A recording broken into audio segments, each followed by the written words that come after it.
Well, the presidential candidates of Nigeria's political parties heading into February's general elections have signed an accord to prevent electoral violence before, during, and after the polls. The two major gladiators in the contest, President Goodluck Jonathan and General Muhammadu Buhari, were in attendance at the signing. Chukwuma Onuekwusi from our partner Channels TV has more.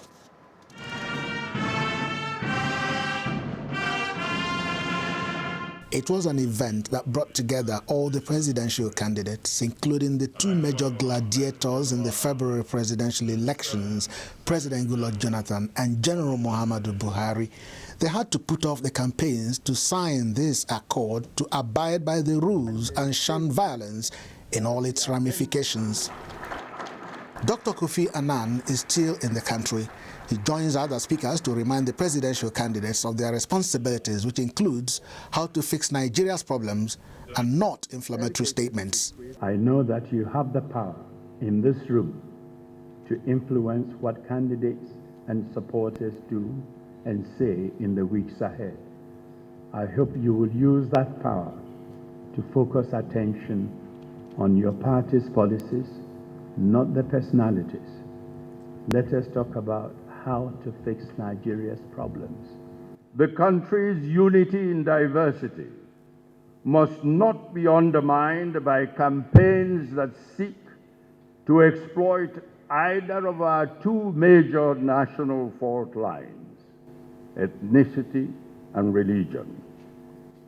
Any injudicious introduction of these two factors into the contestation for votes in any part of the country would be bound to stoke up flames of violence. There's no acceptable alternative. There's no plan B for free, fair, and credible elections in Nigeria. The electoral umpire wonders why elections are prone to violence. He pledged to conduct the elections on a level playing field for all the parties and called on the parties to make an undertaking to also play by the rules. The attitude and disposition of parties and candidates will determine to a large extent whether we have peaceful or non-violent elections. Presidential candidate of the APC is running for the fourth time. His experience is harrowing as he calls on the judiciary, the INEC and political agents to be wary of their conducts. On paper, you can't catch Nigeria. You can't. You can only catch Nigeria in the field. Practical implementation.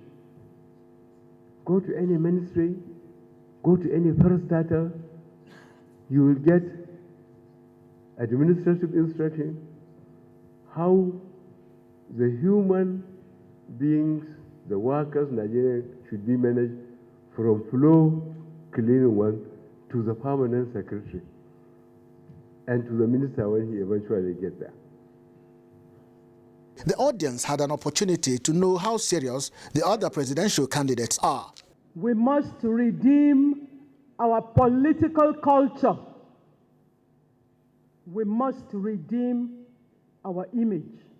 For the incumbent president and presidential candidate of the People's Democratic Party, abusive, provocative, and threats are issues the political leaders should guide against.